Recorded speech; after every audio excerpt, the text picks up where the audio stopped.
Hello, my lovely viewers, my beautiful people, my beautiful YouTube family, YouTube sweat. I welcome you all to my channel. I just want to say thank you. For those how far you've actually helped me to grow.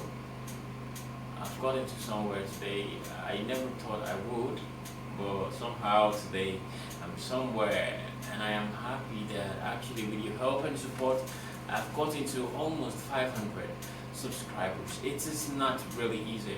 It's been through your support, it's been you helping me out. I don't think I am better than anybody in any way, but your love has actually taken me further than I expected, sooner than I expected to. So today, my name is Amadi Endurance Nabugo Favor. I prefer to be called Favor, but my channel's name is Engineer Nas Corner. And then my channel is all about education. So I discuss on education, that's literacy and numeracy. That is solely what we are in for. So today I wouldn't be teaching, I wouldn't be doing mathematics, neither English. But today I want to talk about something. I really want to make today a day of discussion between I and my people, and my lovely people. I want to be able to, in a way, send to you the message of what is happening in our educational sector here. So we shall be talking about the topic that is the factors militating or affecting the education of Nigeria. That is the factors militating against quality education in Nigeria. So we are going to be talking about those factors. We are going to be talking about those factors that are affecting the quality of education, one after the other. We are going to list them down, and then we take them briefly, one after the other, as we enunciate to a very liberal understanding. So one of those factors is corruption. Now we will talk about them one after the other. Secondly, we have poor funding. Thirdly, we have parental deficiency. We have, fourthly, lack of infrastructure. Then on the fifth end, we have poor governance. Sixth, we have the politicization of education. Seventh factor is indiscipline. So these are the few we are going to consider today amongst so many. But then let's try to understand them bit by bit, one after the other, educational sector. So when we say corruption, what we are talking about is corruption in the education system. So corruption is one of the biggest problems that is actually mitigating or militating against quality education.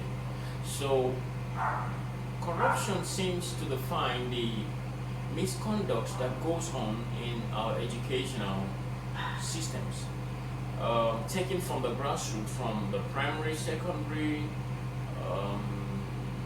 universities, polytechnics, and to the government. So now I will start from the government, because everything starts from the head down to the tail. We have several problems. Now, what do we mean when we say corruption and that which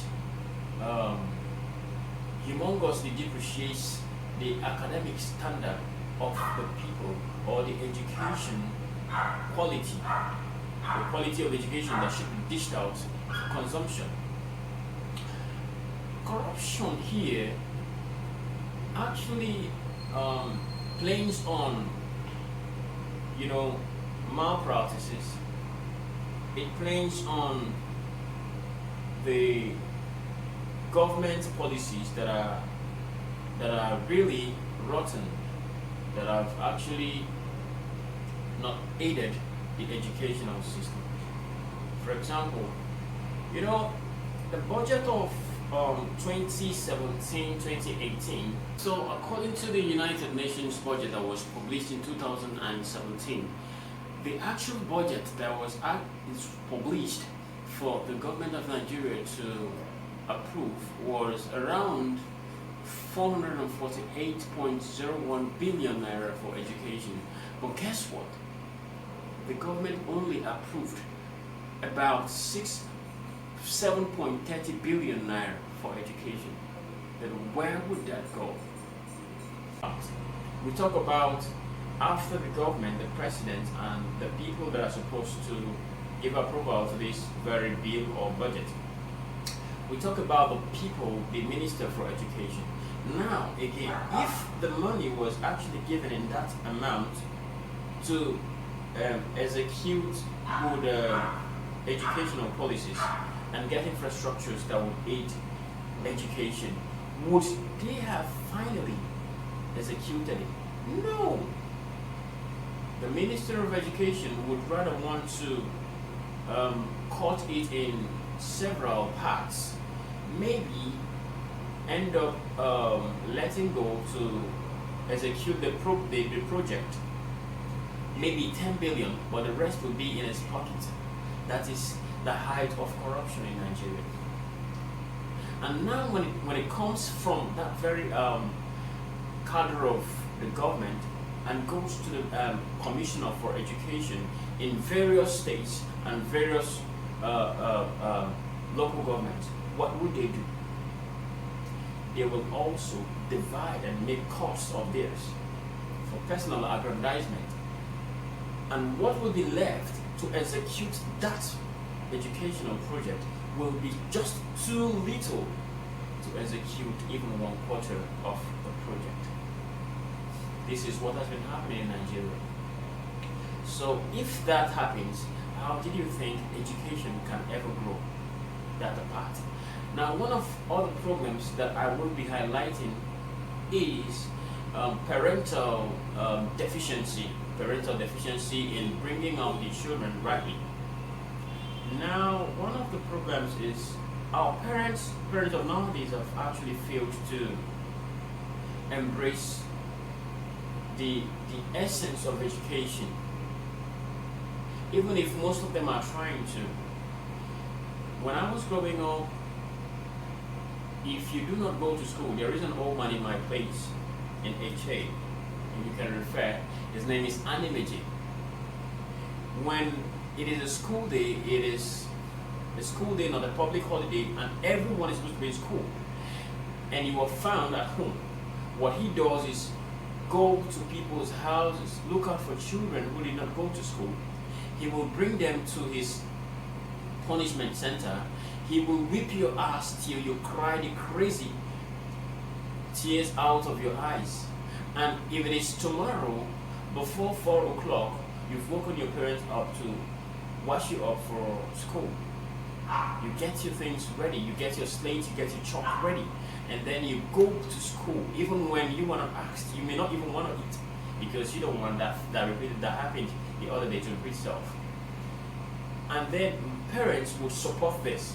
But nowadays, if you try to enforce that, did you know what would happen in Africa? A parent would come and even arrest you, or make a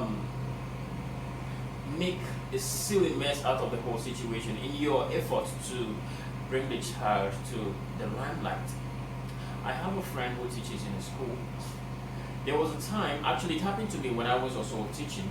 I just left teaching for, it's actually, I left it because the flair for teaching in schools died when I understood that teachers are the poorest people.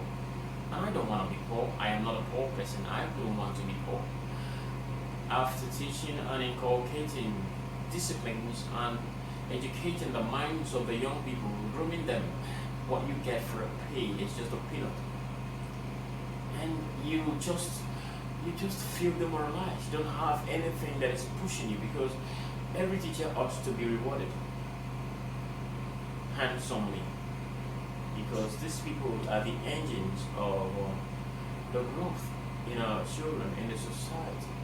If your child becomes better today, it's a contribution, it's a mixed contribution between the parents and the teachers. So, but after all, I found out that teaching isn't going to make me any good uh, choice of discipline. So I left it. I left it and never went back to it. Right now, I'm only doing it because I feel like I should educate in a way that I don't want any reward. I don't want people paying me for it. That is why I am doing it here online, so that people can be educated. They reach out to it, they get educated without paying me. I feel it is rewarding when you've gotten a solution to your problem and then you say thank you without me being paid. I just feel better because what you would pay me is outrightly demoralizing and shameful. So I wouldn't want to go into that. There one other factor that is actually affecting education is also poor governance. What do we mean? Poor governance. When we have the head to be a person who do not understand the essence of education, then education will be toyed with. Here in Nigeria, it is currently noted that the order of the day is students striking.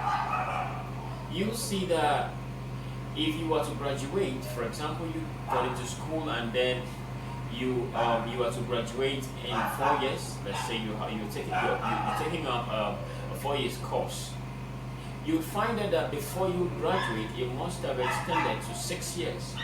Reason being that there must be strike. You're starting to have strike in our public schools. Where you can have a smooth running of education is in the private schools. Now the question is, how many of us have the money to sponsor our children through private institutions? The public schools, the primaries, they lack infrastructure. Nowadays, science is taking us nothing. Nobody teaches anything anymore. We just go, we play around with it. They just go play around with students and then everybody goes home. The school for that day is over. The teachers that should teach them several things do not have what it takes to teach them. Now, the government policies that affect this is when some allocations are given to the education board to execute some things, get infrastructure, sitting facilities, science facilities for the children, for the students. You find that they would never have even one of those. The money goes into a man's pocket. And the government, as a corrupt system, would not do anything about it. This is how bad it is. So when there are ill policies that do not prioritize education, it will actually dampen the flow. It will limit the flow of quality education. So that is it. I think that's pretty much what we're going to take. The topic is so long that we can't talk about all of them. But right now, I've been able to nail a few that I feel are important. But the rest you can actually reset more and get to know. And how do we solve the problem, if I may ask?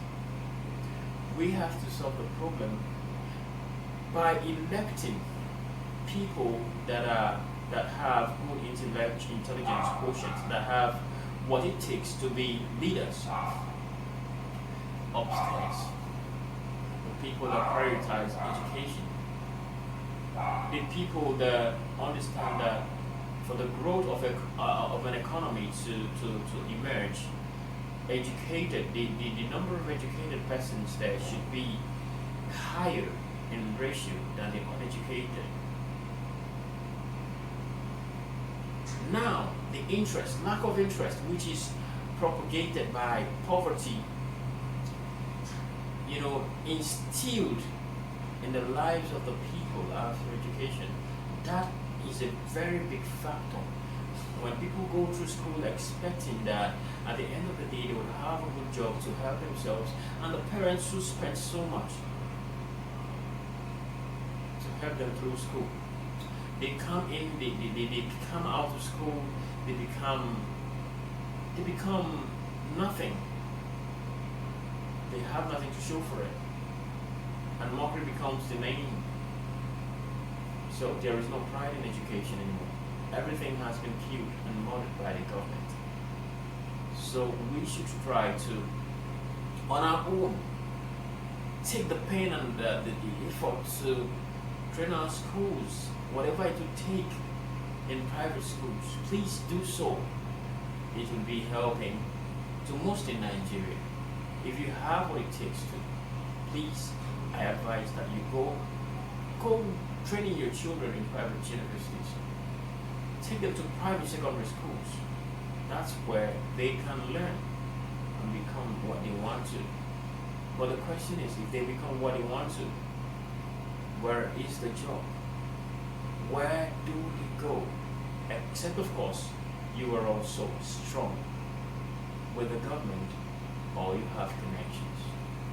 Thank you for listening to me. This is where we are going to stop on this topic today, and necessarily we will talk about all the several other topics that are affecting education. Thank you very much for listening.